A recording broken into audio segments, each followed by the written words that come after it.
day after we buried my son, his wife backed a rental truck up to our garage and started loading his workbench into it. I watched from the kitchen window with a cup of coffee going cold in my hand. Marlene moved fast, too fast for a woman who'd spent the funeral pressed against my shoulder, soaking my good shirt with tears.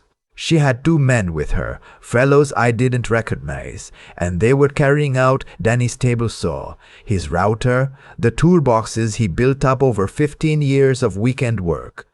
Wait before you decide what kind of man I am for letting it bother me. Comment down below and tell me where you're watching from, because I've come to believe that somewhere out there, another father is standing at his own window right now, telling himself the same lie I told myself that morning, that grief just makes people do strange things. I'm 63 years old and I've spent most of my life in Maplewood, a quiet town in central Ohio where everybody knows whose truck is whose. My name doesn't much matter for this. What matters is that I had one son, Danny, and I loved him the way you love the thing you built your whole life around. He passed 3 days before that morning in what the sheriff called a single-vehicle accident out on Route 9. Came off the road, went into the ravine, didn't make it. He was 34. I went outside in my slippers. The November ground was cold and wet through the thin soles. "Marlene," I said, "what are you doing?" She turned, and for just a second, half a second, something crossed her face that wasn't grief. It was closer to a child caught with her hand in the cookie jar. Then it smoothed over into that soft, sorrowful look she'd worn all week. "Oh, Pop," she came toward me, wiping her hands on her jeans.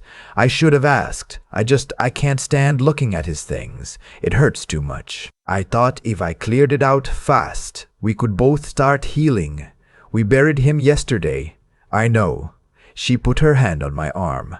"I know it seems quick, but holding on to all this stuff just keeps the wound open, you know. Trust me, it's better this way. For both of us. And honestly, some of these tools we could sell, put the money toward the headstone." The headstone, that sounded reasonable. Everything she said sounded reasonable. That was the thing about Marlene that I'd never been able to put my finger on in the 4 years she'd been married to my boy.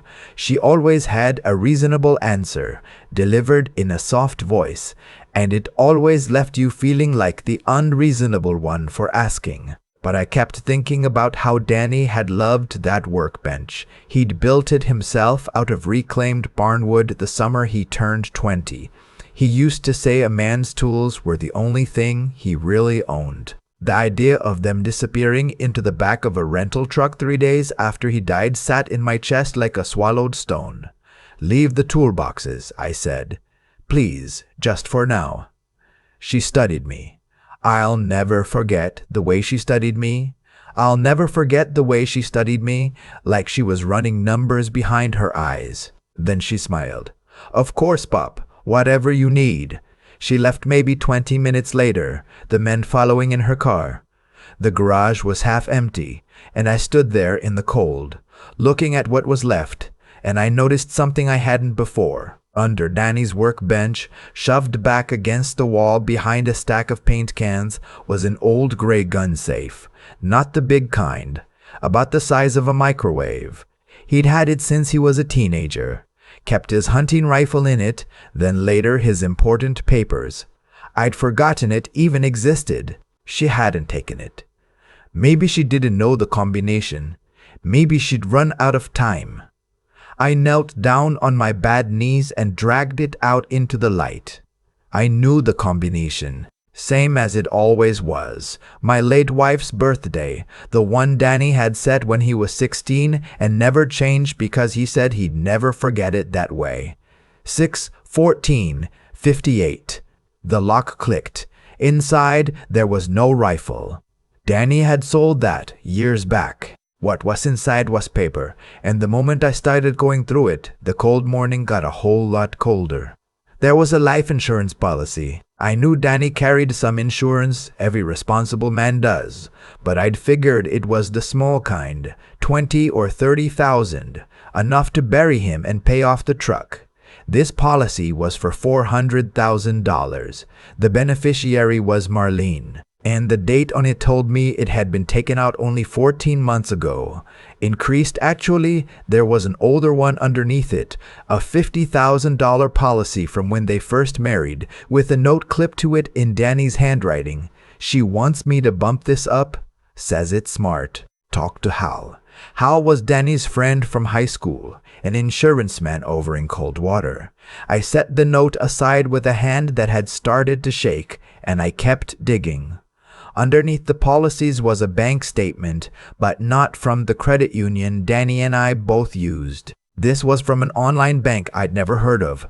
The account was in Marlene's name only, and the statement showed money coming in, deposits of $2,000, $3,000, sometimes more, every couple of weeks for the better part of a year. I added it up roughly in my head and stopped when I passed $40,000 because my hands were shaking too bad to do the arithmetic. Danny was a machinist. He made decent money, but not the kind of money that left $40,000 lying around in a secret account his father had never heard of. And the deposits weren't from his paycheck. They came from somewhere called Cardinal Holdings, LLC. The last thing in the safe was a phone. Not Danny's phone. The sheriff still had that. This was an old prepaid flip phone, the cheap kind you buy at the gas station, dead as a doornail, and folded around it was a piece of notebook paper, torn out fast, the writing pressed so hard it almost tore through. Dad, if you're reading this and I'm not around to explain, I think I made a mistake trusting the wrong person. Charge the phone. Look at the messages. I didn't want to believe it either. I'm sorry I didn't say something sooner. Don't trust. And there it stopped. Just stopped, like he'd been interrupted, or like he'd run out of nerve. Don't trust, and nothing after it. I sat down right there on the cold concrete floor of my dead son's garage, holding a phone I couldn't turn on and a note he couldn't finish. And I want to tell you, I have never in my life felt so old and so afraid at the same time. I didn't sleep that night. I found an old charger in a kitchen drawer that fit the phone, and I plugged it in and watched it like it was a pot that wouldn't boil. Around 2 in the morning, the screen finally lit up. No password. Danny never did set passwords on things. Drove me crazy when he was younger. There were text messages, a whole conversation going back months between Danny and a number with no name attached.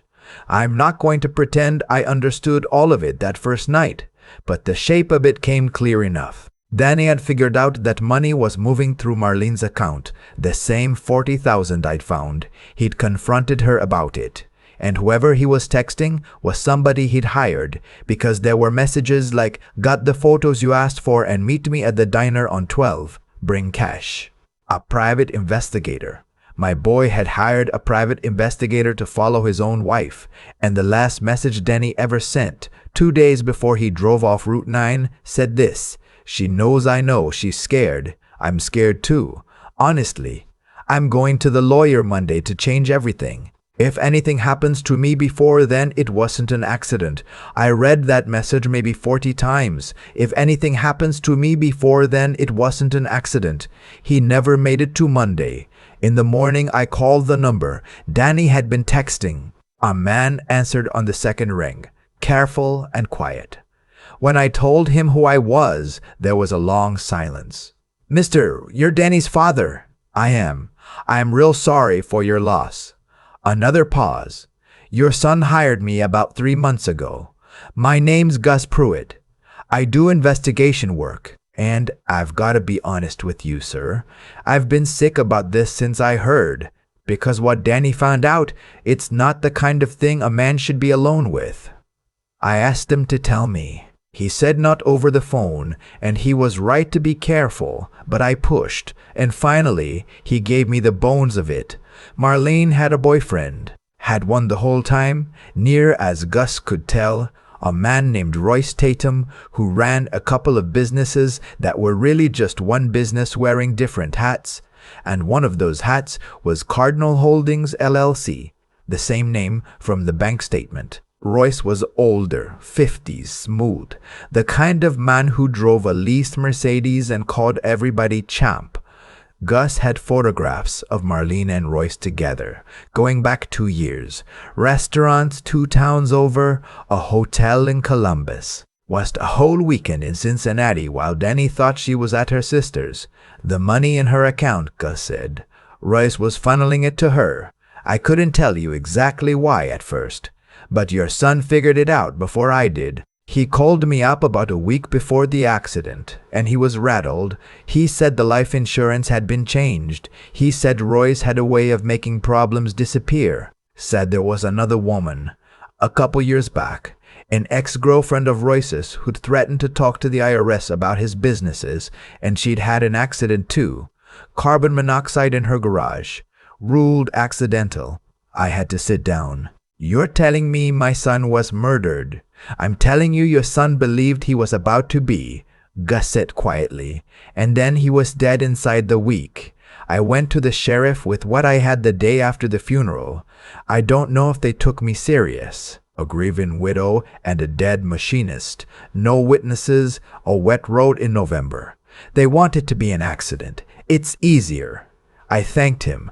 I asked him to send me everything he had, and then I sat at my kitchen table for a long time with the morning light coming in, and I made myself a decision. I was 63 years old, my wife was gone, my son was gone, and the woman who'd helped take him was loading his life into a rental truck to sell at a yard sale.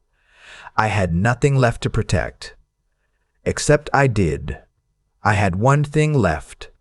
I had a 4-year-old granddaughter named Birdie. Her real name's Roberta, after my wife, but Danny called her Birdie from the day she was born because she ate like one, and it stuck. Marlene had taken her to her sister's right after the funeral, said the girl needed a change of scenery. Birdie was the only piece of my son still walking around in the world, and it occurred to me, sitting there, that a $400,000 insurance check and a little girl standing between Marlene and a clean start with Royce Tatum was not a comfortable thing to be. That afternoon, I drove out to the sheriff's office and asked for the detective handling Danny's case. His name was Ramirez, a tired man about my age with reading glasses pushed up on his forehead. I put it all on his desk. The insurance policies, the bank statements, Gus Pruitt's photos, the flip phone, Danny's last message. Ramirez read for a long time without saying anything. When he finally looked up, his face had changed. "Mister," he said, "I need you to understand something. We closed your son's case as an accident. The skid marks were consistent, no other vehicle involved. But," he tapped down his last text with one finger, "if anything happens to me before then, it wasn't an accident, but I never had this, and I never had a financial motive. And I sure as hell never had a name like Royce Tatum, because that name has crossed my desk before. You know him. I know of him." Ramirez took off his glasses. "We've never made anything stick." He's careful. "But you've just handed me the first thread I've ever had to pull." He leaned back. "Here's the hard part, sir. Right now, this is still circumstantial. A change in insurance isn't a crime. An affair isn't a crime. To charge anybody, I need to put your daughter-in-law and Royce Tatum in a room with the truth and get one of them to say something they can't take back. And the person they trust, the person they'd let their guard down around, is you. I knew what he was asking before he asked it. You want me to wear a wire. I want you to get your granddaughter back into a safe situation first," he said. "Then yes, I want you to talk to your daughter-in-law, and I want every word recorded. I want to tell you the next 10 days were the hardest of my life, and I've buried a wife and a son, so I don't say that lightly. The first thing I did was call Marlene and apologize. It about killed me. I told her she'd been right, that I needed to let go, that holding on to Danny's things was just making the grief worse. I asked if she'd bring Birdie home so we could be a family through this. She was quiet for a moment on the phone, and I could practically hear her recalculating. "That means a lot, Pop," she said warmly. It really does. I've been worried about you. She brought Birdie back 2 days later, when that little girl came running across my yard with her arms out and yelled, "Grandpa!" I had to turn my face away so she wouldn't see what it did to me. Over those days I learned to play a part I never wanted to play. I was gentle. I was beaten down. I let Marlene see a tired old man who'd given up, and she relaxed, the way a person relaxes when they think they've gotten away with something. She started spending more time on her phone, stepping out to the porch for calls she didn't want me to hear. One evening I came around the side of the house to bring in the trash cans, and I heard her talking low and fast. "He's fine, he's no problem, he's basically catatonic," she was saying. "No, the old man doesn't know anything. Royce, the check clears in 3 weeks, the lawyer said. Then we're done waiting." A pause. "What about the girl?" "I don't know. We'll figure out the girl. I stood frozen in the dark with my hand on a garbage can lid, and I made up my mind that I would burn the whole world down before I let those 2 people figure out anything about my granddaughter. Detective Ramirez set it up carefully. They'd have a deputy parked down the road, posing as a utility worker. Birdie would be at a neighbor's, a kind widow named Eunice, who lived 2 doors down and had watched Danny grow up. The code word, if things went wrong, was Danny's birthday. I was to say those exact words, and they'd come through the door inside 2 minutes. The technician taped a little microphone under my flannel shirt, no bigger than a button. I remember he asked if I was sure I wanted to do this, that nobody would think less of me if I backed out. I told him my son left me a note he couldn't finish, and I intended to finish it for him. I invited Marlene over for supper on a Thursday. Told her it was time we talked about the future, about Birdie, about the money. The mention of money brought her over fast. We sat at the same kitchen table where I'd read those bank statements. I'd made coffee. My hands were steady, which surprised me. "I've been thinking," I started, slow and easy, "about what you said, about starting fresh. And I want to do right by you and Birdie. Danny would want that." "That's all I've ever wanted, Pop." She wrapped both hands around her mug. "I found his policy," I said, "in the safe in the garage." Her hands went still. 400,000. I kept my voice mild, sad. An old man making peace. That's a lot more than I thought he had. "I just want to make sure Birdie's taken care of. Maybe we put some in a trust for her." "Of course," Marlene said, but something had cooled in her. "Of course we'll take care of Birdie.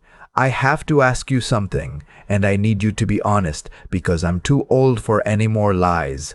I looked at her across the table. "Who's Royce Tatum?" The color left her face the way water leaves a sink. "I don't. Where did you?" Danny knew. I slid the photographs out from under a placemat and laid them on the table one at a time, like a man dealing cards. Marlene and Royce at a steakhouse. Marlene and Royce outside a hotel.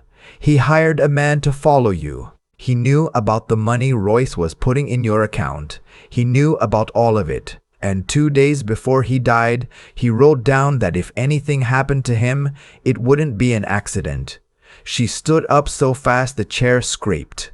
"I don't have to listen to this. You've lost your mind, old man. Grief's made you crazy. Sit down." I didn't raise my voice. I think the quiet of it scared her more. "Sit down, Marlene, because I'm not going to the police. I'm too tired. I just want to understand before I die what happened to my boy. That's all an old man's asking. The truth, between us. Then you can take your money and go, and I'll never say another word." I watched her weigh it. I watched her decide I was harmless. That was the thing about Royce's kind of person, and about hers. They couldn't imagine that a beaten-down old man might have any teeth left. She sat back down slowly. "It wasn't supposed to be like this," she said, and her voice had gone flat and strange, all the warmth drained out of it. "You don't understand what it's like to be stuck. Danny was a good man. He was, but he was small, you know. Small house, small town, small life. Royce showed me there was more. And once you see it, you can't unsee it. So you took Royce's money. He gave me money. Her chin came up. He took care of me. Danny never could have. And when Danny found out, she was quiet a long moment. He was going to ruin everything. The lawyer Monday. He was going to change the insurance, change the will, take Birdie. He told me he had proof. He was going to call your precious detective. She looked at me with eyes I didn't recognize, eyes that belonged to a stranger who'd been living in my son's house. Royce said he'd handle it. He said it would look like an accident. I didn't do anything. I just told Royce when Danny was driving to Coldwater that night. That's all. I just told him the road. There it was. I felt it land in the microphone against my chest. I just told him the road. You sent your husband to his death, I said. I sent him to Coldwater, she snapped. What Royce did with that, that's on Royce. I didn't cut anything, I didn't touch the car. You can't pin that on me. She'd practiced this. I could hear it. She'd practiced not being guilty. And then a voice came from the hallway behind me, and the bottom dropped out of everything. She really can't keep her mouth shut, can she? Royce Tatum was standing in the doorway of my own house. He must have come in the back while we talked. He was just like the photographs. Silver at the temples, expensive coat, easy smile, except for the pistol in his hand, which was pointed at the floor for now, almost casual. Royce, Marlene breathed. What are you doing here? Cleaning up, he said, which I should have done myself the first time instead of leaving it to you. He looked at me, and there wasn't anything human behind that look. Two of them in a house fire. Tragic. The grieving father, the daughter-in-law, an old gas stove. Happens all the time in these old houses. I said it then. Loud and clear, the way I'd practiced. You think I'd let you do to me what you did to Danny? Danny's birthday was the only thing that man wanted you to remember, and you didn't even... Royce frowned. What the hell are you? The front door came off its hinges. It happened so fast I can only give you pieces of it. Ramirez and two deputies shouting, "Drop the weapon!" Royce swinging the pistol up. Marlene screaming. Me going down behind the kitchen table because a 63-year-old man does not stand in front of a gun. One shot, it went into the ceiling, plaster raining down. Then they had him on the floor, his face against my linoleum, and the cuffs were on, and Marlene was backed into the corner by the refrigerator, with her hands over her mouth. Finally out of words. I lay there on the floor of my kitchen, and Detective Ramirez crouched down next to me and put his hand on my shoulder. "We got it," he said. "We got all of it, every word. You did it, sir. You did it, sir. You did it." I started to cry then. Not for me. For a boy of 16 setting his grandmother's birthday into a lock so he'd never forget it. Royce Tatum's businesses came apart like wet cardboard once the detectives started pulling. It turned out Danny wasn't the first. That ex-girlfriend Gus had mentioned, the carbon monoxide in the garage, they reopened that case. A mechanic in another county admitted eventually to being paid cash to do something to the brakes of a vehicle 2 years before. The threads Ramirez pulled went a long way. Marlene's lawyer tried to sell the same story she'd practiced, that she'd only told Royce which road, that she hadn't known what he meant to do. But the jury heard the recording from my kitchen. They heard her say Danny was small. They heard her say, "We'll figure out the girl." The prosecutor played that one twice, and I watched a woman in the second row of the jury box put her hand to her chest and look over at Marlene like she was looking at something that had crawled up out of the ground. Royce Tatum was convicted of 2 counts of murder, conspiracy, and the attempted murder of me. He got life without parole. He never showed one flicker of feeling through the whole trial except annoyance, like the rest of us were keeping him from an appointment. Marlene was convicted of conspiracy to commit murder and a fistful of fraud charges. She got 30 years. When the sentence came down, she turned around in the courtroom and looked at me, and she mouthed, "Please." And for the first time I understood that she had genuinely believed, right up until that second, that I would somehow save her. that I would be the soft old man she'd always counted on. I held her eyes until she looked away, and then I stood up and walked out, because Bertie was waiting in the hall with Eunice, and that little girl had been through enough waiting on grown-ups to come back. I have legal custody of my granddaughter now. The court moved fast on that, given the circumstances. The insurance company, once the dust settled, paid the policy not to Marlene. A person can't profit from a crime they helped commit, but into a trust for Bertie, the way I'd pretended to want at that kitchen table before any of it was real. She'll have what she needs. College if she wants it. A start. We don't live in the old house anymore. I couldn't keep cooking in that kitchen. I sold it and bought a little place across town with a fenced yard and a maple tree out front. And I built Bertie a swing set out of some of the lumber from Danny's workbench. The workbench I refused to let Marlene haul away. The one good stubborn thing I did before I knew anything. I think about that a lot. How if I'd just let her take it all, if I'd been too polite, too agreeable, too willing to calm my own gut-feeling foolishness, that gray safe would have gone off in a rental truck, and the truth with it. My boy left the evidence. He left it where only I would think to look. Behind the paint cans, in a lock set to his grandmother's birthday. He trusted me to find it, even when he couldn't finish telling me. And I almost let it go to keep the peace. So I'll say to you what I wish somebody had grabbed me by the collar and said a long time before any of this. When the person you love starts changing, when your gut goes cold and quiet around somebody you're supposed to trust, do not talk yourself out of it. Do not let them make you the unreasonable one for noticing. I spent 4 years thinking Marlene's smooth answers meant I was the problem. My son spent his life thinking the same, and it cost him everything.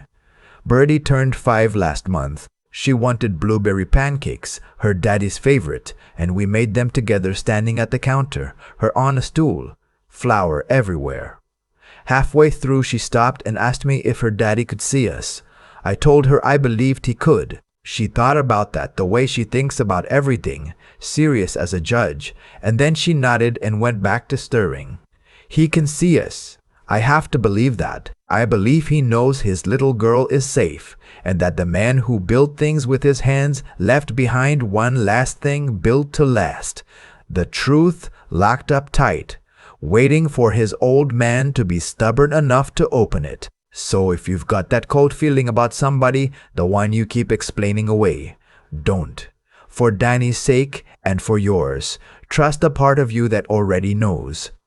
I keep coming back to that gray safe behind the paint cans and how close I came to letting it ride away in the back of a rental truck.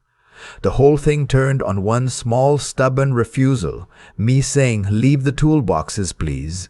And I didn't even know why I said it at the time. That's the part that haunts me. The truth was sitting there the whole time, locked up tight to my late wife's birthday, and the only thing standing between it and the dump was an old man, finally deciding not to be polite. Everything that happened for a reason you could trace with your finger if you laid it all out on the kitchen table. Marlene let money convince her that a small, decent life was a cage. Royce found a person already half-talked into it and finished the job. Danny saw it coming and didn't speak up soon enough, because he loved her and didn't want to believe what he was seeing. And I spent 4 years calling my own cold gut feeling foolishness, because she always had a soft, reasonable answer, and I'd rather be the unreasonable one than start a fight. Every one of those choices was a link in a chain, and the chain ended in a ravine on Route 9.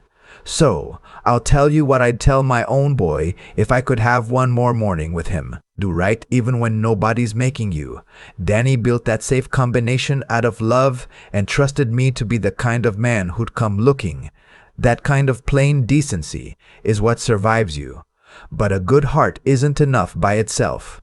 You have to think. You have to be willing to look at the receipts, ask the uncomfortable question, follow the money, even when the trail leads somewhere you'd rather it didn't. I had every clue in front of me for years, and I chose not to add it up. And once you've seen clearly, you need the backbone to act on it. Knowing the truth and doing nothing is its own kind of failure. It took everything I had left, 63 years old, 2 graves behind me, to sit across from Marlene with a wire taped to my chest and not flinch. I didn't feel brave. I felt sick, but courage isn't the absence of that sick feeling. It's moving while you've still got it. If your gut goes quiet and cold around somebody you're supposed to trust, don't let them talk you out of it the way Marlene talked me out of it for 4 years. Be good, but don't be a pushover. Be smart enough to check, and strong enough to act on what you find. My son left me one last thing built to last, and a little girl named Birdie is safe today because I finally chose to be stubborn instead of agreeable. That's the whole lesson, bought at the worst possible price.